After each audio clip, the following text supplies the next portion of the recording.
চলুন আজকে যাই মেয়েকে আনতে। মেয়ে অনেক দিন বাদে ফিরছে তার কাজের জায়গা থেকে। একটা ব্লগে আপনাদের জানিয়েছিলাম যে যখন ওরা শিফটিং করে একটা অ্যাপার্টমেন্ট থেকে অন্য অ্যাপার্টমেন্টে কী ধরনের প্রবলেম হয়েছিল, ল্যান্ডলেডি কিভাবে ওদের সঙ্গে অন্যায়ভাবে ওদের যে ডিপোজিট টাকা ছিল সেটা নিয়ে নিয়েছিল। সেটা দেখে আপনারা অনেকে উপকৃত হয়েছেন, আমার বন্ধুরাও অনেকে জানিয়েছে এই জিনিসটা তো আমাদের জানা ছিল না। এবারে আমাদের ছেলে মেয়েরা তো বাইরে যাচ্ছে, এই জিনিসটা প্রতি আমরা সতর্ক থাকব।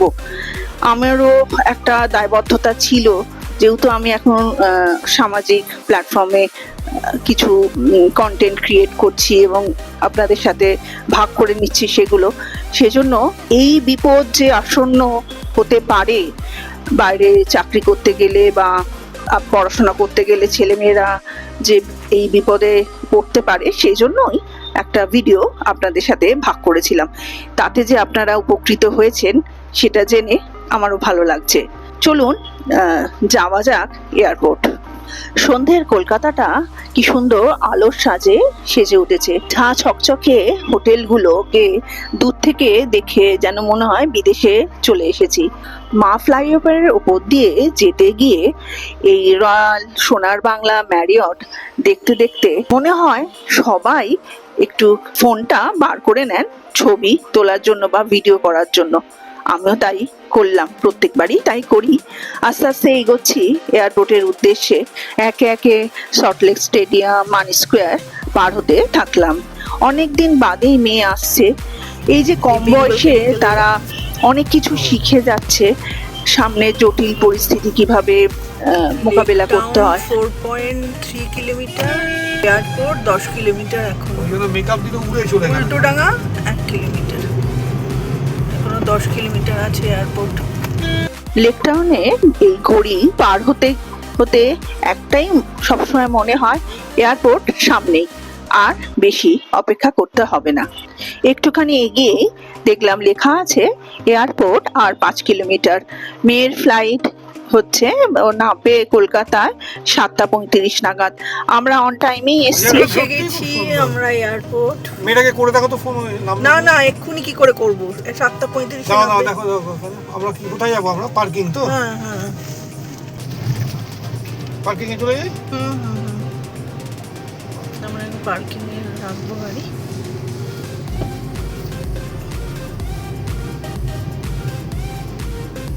দূর থেকে যখন আসছে আমি ঠিক দেখতে পেয়ে গেছি।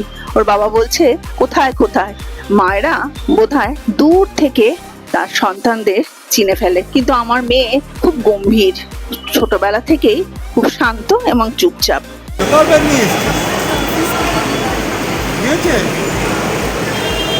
দেখে দেখে মান্টু দেখে, মান্টু দেখে।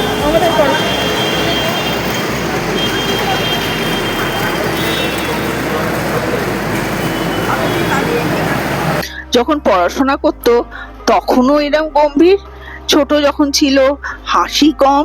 আমি ভাবতাম কি রে বাবা, এত চুপচাপ এত গম্ভীর কেন থাকে? এর একটা কারণ আমার ভাইরা, আমার মামাতো ভাইরা বার করেছে। বলছে ভাগ্নির তো কোনো দোষ নেই, তুমি এত হাসাহাসি করো আর এত তুমি মাতামাতি করে রাখো, ও ভয় পেয়েই ছোট থেকে হয়তো চুপ হয়ে গেছে এবং শান্ত হয়ে গেছে।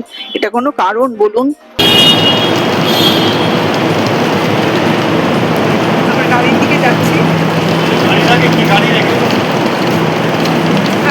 নতুন গাড়ি কেনার পর এই মেয়ে প্রথম এলো। ও নতুন গাড়িটা জাস্ট ভিডিওতেই বা ছবিতে দেখেছে, আজ প্রথম ও নতুন গাড়ি চড়বে। সেজন্য আমাদের উৎফুল্লতা আছে যে ও নতুন গাড়ি চড়বে, ওর মধ্যে কোনো উৎফুল্লতাই নেই। কাজের মধ্যে বোধহয় এতটাই নিজেকে ব্যস্ত রাখে এবং কাজের চাপ এতটাই, অন্য কিছু ভাবনা চিন্তার বোধহয় কারণ ঘটে না। আজকালকার ছেলে মেয়েদের মধ্যে এত ওয়ার্ক প্রেশার থাকে, কি করবে আমি জানি না। এটা নিয়ে আমি একটু চিন্তিতই থাকি। আমি আবার মাঝে মাঝে ইয়ার্কি মেরে বলি, তুই যে এত গম্ভীর চুপচাপ, বিয়ের পর শ্বশুরবাড়ির লোকেরা কি ভাববে বলতো? যাই হোক, সেসব পরের কথা। এখন চলুন দেখি, কাল আবার বোন আসবে, বোনের ছেলে আসবে, আপনারা জানেন তার নাম আমি সুনামি দিয়েছি। আগের বছর যখন এসেছিল ওই সুনামিকে নিয়েই যা সব ভিডিও করেছি, আপনারা এত তাকে ভালোবাসা দিয়েছেন। হ্যালো হ্যালো হ্যালো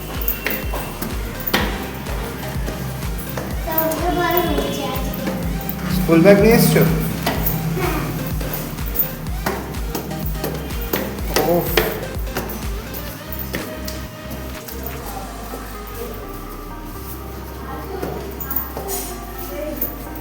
চলো।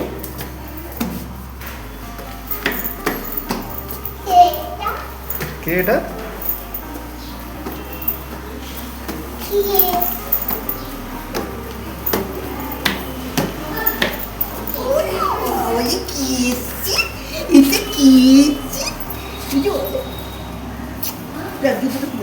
হ্যাঁ 5 মিনিট ওকে একটু শান্ত হয়ে চুপ করে বসতে বলা হয়েছিল, কারণ ওকে একটা গিফট দেব আমি।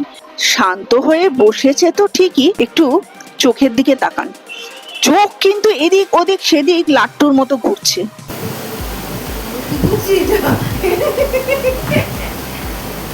চোখ বন্ধ করে একটু মেডিটেশন করে দেখা তো। কি ওটা?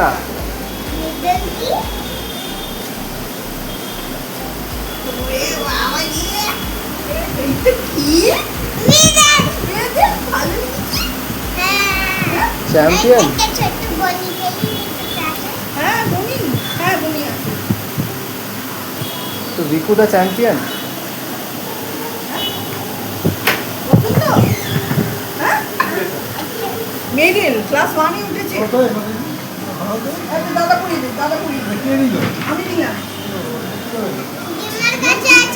হ্যাঁ এটা মা দিয়েছে গোল্ড, আমি দিলাম সিলভার। ক্লাস 1-এ উঠেছে, পড়াশোনা তো ভীষণ পণ্ডিত, পড়াশোনা বাদে সবকিছুই ওর ইন্টারেস্ট লাগে। একটার পর একটা প্রজেক্ট ওকে দিতেই হবে, তাই বললাম চলো গাছে একটু জল দাও, কাজ করো। এবার দেখুন গাছে জল দেওয়ার পর্ব চলেছে।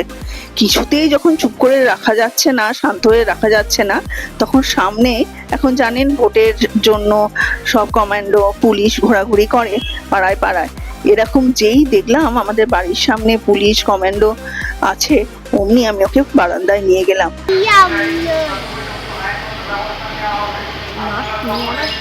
এবারে ভোটের জন্য যা কর্মকাণ্ড চলছে, আগে পশ্চিমবঙ্গের মানুষ এরকম দেখেনি। এবারে ভোট পর্বটা অন্যান্য বারের থেকে একদম আলাদা, স্বতন্ত্র।